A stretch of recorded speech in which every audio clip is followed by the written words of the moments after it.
Let me tell you something most people my age learn too late. When you have white hair, you've lived through a few once-in-a-lifetime financial events. The 70s inflation spiral, the dot-com bubble, 2008, the pandemic money printing. You don't need a textbook to understand markets. You can feel when something is breaking. And right now, anyone paying attention can feel the pressure in the pipes. It's subtle to the average person, but obvious to anyone who's studied history, incentives, and debt cycles. And that's why we need to talk about gold and silver today. Not tomorrow, not next year. Today, because the window where ordinary Americans can still afford real monetary insurance is quietly closing. Now, I come from the school of numbers, systems, and incentives, not hype. I spent decades watching how money moves behind the curtain. Most people think finance is complicated. In reality, it's simple. Follow three things: debt, currency trust, and purchasing power. Right now, all three are flashing yellow, some of them red. When governments owe more than they can ever plausibly repay, they don't choose default. They choose dilution. They choose printing. They choose lowering the value of the dollar slowly, quietly, professionally. So most people don't revolt. That's not conspiracy. That's arithmetic. Let's pause here. If you're over 65, what you should care about more than anything else is this: maintaining the purchasing power of what you already have. Not swinging for growth like you're 35 again. You don't need more risk. You need more certainty. You need assets that don't depend on the success of politicians, central banks, or fiscal promises that mathematically cannot be kept. And this is where gold and silver come into the conversation, not as a gamble, but as a foundation. Before we talk about the how much, let's clear up the why. Gold and silver aren't assets in the same category as stocks, bonds, or crypto. Those are financial assets, promises, contracts, or IOUs. Precious metals sit in a different mental box entirely. They are monetary assets, meaning they don't rely on someone else to make good on a promise. Nobody has to pay you back in gold. It is the payoff, it's the final settlement. That's why every central bank on the planet owns it. Not because it's trendy, but because it's risk insurance against the system itself. Here's a thought experiment. If the entire global financial system froze for 72 hours, banks closed, markets halted, payment networks offline, what still holds value when the grid flickers? Buildings, farmland, skills, community, and gold and silver. Not your brokerage statement. Not your 401k balance on a screen. Not a ledger entry at your bank. Just real assets that don't need permission. That's the role precious metals play. They're not trying to make you richer. They're trying to make sure you don't get poorer without realizing it. Now, the question you clicked this video for: how much gold and silver should you get right now before you're priced out? Let me answer that the right way, the intelligent way, without pretending there's a single magic number that fits everyone. The correct amount isn't a formula. It's a function of your stage of life, your risk tolerance, and how much currency vulnerability you can stomach in retirement. Let's break this down, not by percentages carved in stone, but by mindset profiles. If you are in your early 50s, still working or newly retired, your financial strategy still has two engines: growth and preservation. You're not done earning, but you're also not blind to the fact that retirement is rounding the corner fast. People in this stage often look at precious metals as a way to anchor the ship, not dominate the portfolio, but stabilize it. Think of gold and silver like the ballast on a boat. It's not the sail, it's not the engine, but when the wind gets violent, you're grateful it's there. For someone in this stage, exposure to metals often reflects a desire to hedge systemic risk while still maintaining upside in other areas of life. It's measured, deliberate, and future-conscious, without being alarmist. Move up to 60 to 65, and something changes. growth becomes secondary. Sequence of returns risk becomes personal. A 20 to 30% market drop at 35 is an inconvenience. At 65, it can be a life-altering event. The math is colder the closer you are to distribution mode. At this stage, people often stop asking, "How can I make more?" and start asking, "How do I lose less?" When people shift into that mindset, gold and silver become more than a hedge. They become a form of portfolio bedrock. Not necessarily the majority, but a meaningful layer that doesn't disappear when markets panic. Now, once you cross 70, the game changes again. Purely from a timeline perspective, you don't have decades for markets to recover from shocks. You have years, not eras. At this point, precious metals serve three purposes: protection, legacy, and peace of mind. You don't buy gold at 72 hoping it 10 times. You hold it so that the rest of your wealth doesn't 0.7x. You hold it so your purchasing power doesn't bleed out silently through inflation. And in many cases, you hold it because your instincts tell you your children and grandchildren may one day need a stable store of value more than a brokerage statement. But age is only one dimension. The other dimension is personality. How you sleep at night with uncertainty. Some people have iron stomachs. They can watch their portfolio lurch 18% in a month and barely blink. But a lot of retirees aren't wired that way, and they shouldn't have to be. Many retirees want predictability, simplicity, and insulation. They want fewer variables, fewer surprises, fewer decisions. They're not trying to time markets, arbitrage data, or outsmart the Fed. They want financial gravity, not financial gymnastics.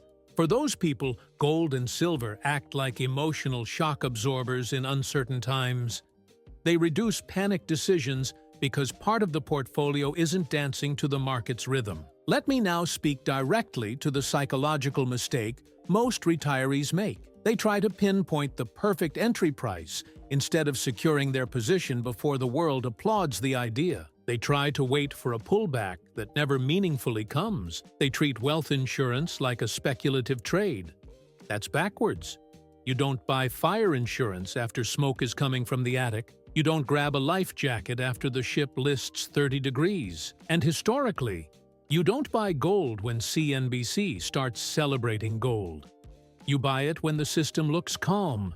But the math underneath is deteriorating. Let me put it even simpler. The worst time to buy gold and silver is when everyone agrees you should, because by then, availability tightens and price resets higher, fast. We've seen this movie before, not just in metal markets, but in any asset that shifts from ignored to overcrowded. The people who benefit most are the ones who positioned quietly, before urgency became mainstream. Now, I want to walk you through a framework.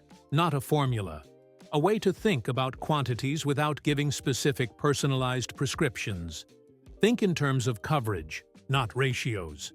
The better question isn't, what percent of my money should be in gold and silver? The better question is, what amount would make a noticeable difference in my peace of mind if the dollar lost another long slice of value? If inflation keeps compounding faster than official numbers admit, how much of your portfolio would you want anchored to something that doesn't inflate by design? For some, the answer could be enough to cover 1 or 2 years of essential living expenses. For others, it might be enough so that if markets malfunctioned, I still feel anchored. For others, still, it could be enough that I know a legacy asset exists outside the banking system. Notice, none of those answers are emotional gold rush extremes. They're thoughtful, personal guardrails based on function, not frenzy. Silver plays a slightly different role here than gold.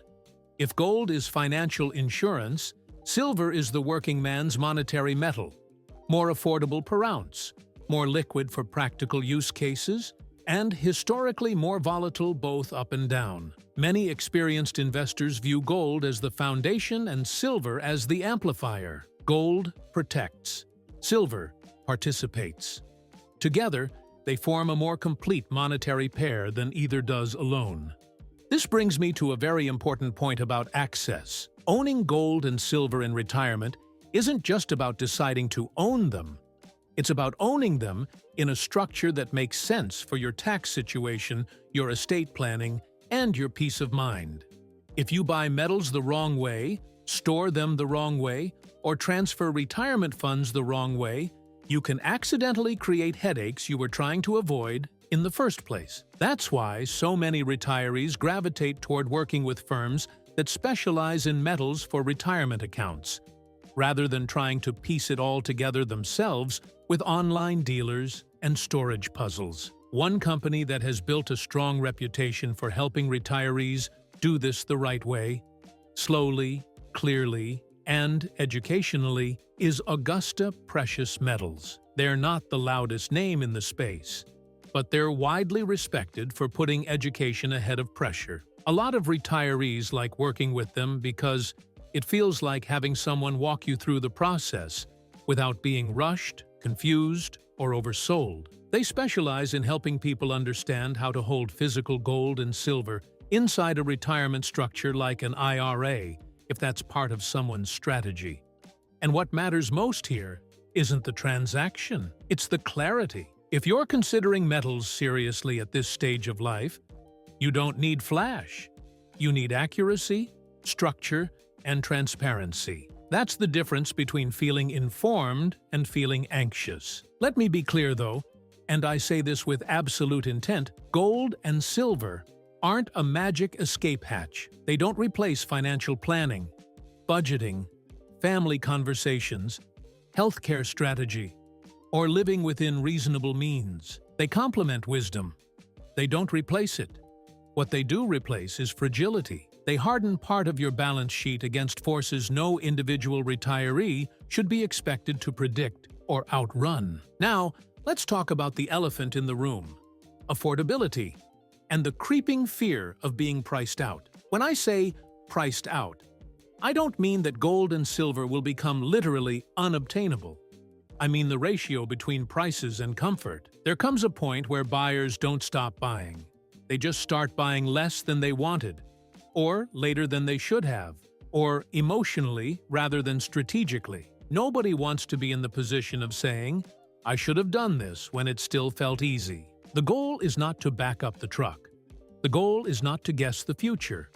The goal is to position before pressure, not react after panic. To establish a layer of monetary defense before the headlines soundtrack the decision for you. That's what intelligent timing looks like in retirement. Not prediction, preparation. And here's the truth that almost no financial commercial will tell you. The richest form of wealth in retirement isn't returns. It's resilience, the ability to absorb shocks without having to change your lifestyle, sacrifice dignity, or worry about forces outside your control. Gold and silver don't eliminate uncertainty, they give you leverage over it. If you're sitting there thinking, "I hear this, but I don't want to get it wrong," let me give you the quiet secret of seasoned investors. There is no perfect entry. There is no perfect allocation. And there is no moment in history where owning some monetary metals in retirement turned out to be the wrong class of decision. The regrets, historically, always come from inaction, not calibrated action. And if you're someone who likes to learn carefully before moving, that's wise. That's why companies like Augusta Precious Metals focus so heavily on education-first conversations. For a lot of retirees, the relief doesn't begin when they purchase metals. It begins when they understand the landscape clearly enough to make a decision without noise in their head. So let me close this the only honest way I know how. I'm not here to tell you exactly how many ounces to own, or exactly when to buy, or exactly what the price will do. Anyone who speaks that confidently is selling ego, not wisdom. What I am here to tell you is this: if you are over 65, you are no longer investing for decades of upside. You are protecting decades of effort. And protection is most effective when deployed before you emotionally need it. Think in insurance, not speculation. Think in stability, not prediction. Think in decades, not headlines. Ask yourself not, what will metals do for me, but what would their absence do to me if the currency keeps thinning, trust keeps eroding, and uncertainty stays elevated? And then act from clarity, not chaos. Whether you explore companies like Augusta Precious Metals or take a different path, educate yourself thoroughly, ask precise questions, and position thoughtfully, not because of fear, but because of intelligence, dignity, and respect for the years you spent building what you now refuse to gamble. You've lived long enough to know cycles don't ask permission. The smart move is never dramatic. It's quiet, it's early, it's steady, and it's done before the crowd realizes the cost of waiting. If you found this video helpful, please subscribe to the channel. Here is also another video you can watch. Have a wonderful day. Goodbye.